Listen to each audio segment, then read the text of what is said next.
পশ্চিমবঙ্গে বাণিজ্যের প্রসার, রাজনৈতিক স্থিতিশীলতা ও ধর্মঘট মুক্ত পরিবেশ বাণিজ্যের অগ্রগতিকে ত্বরান্বিত করছে।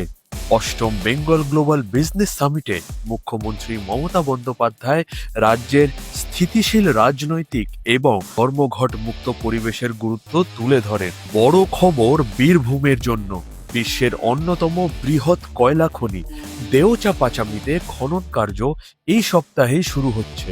এর ফলে শুরু হবে 1 লক্ষেরও বেশি কর্মসংস্থান। 40টি দেশের 200-র বেশি প্রতিনিধি উপস্থিত। মুকেশ আম্বানি পশ্চিমবঙ্গে বিনিয়োগ দ্বিগুণ করার প্রতিশ্রুতি দিলেন, 50,000 কোটি।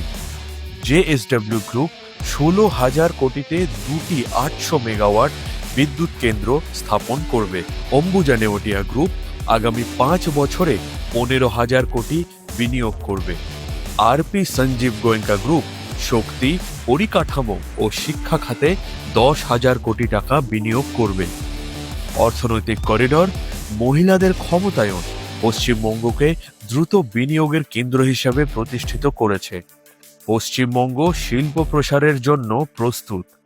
আপনি কি এই উন্নয়নের অংশ হতে প্রস্তুত?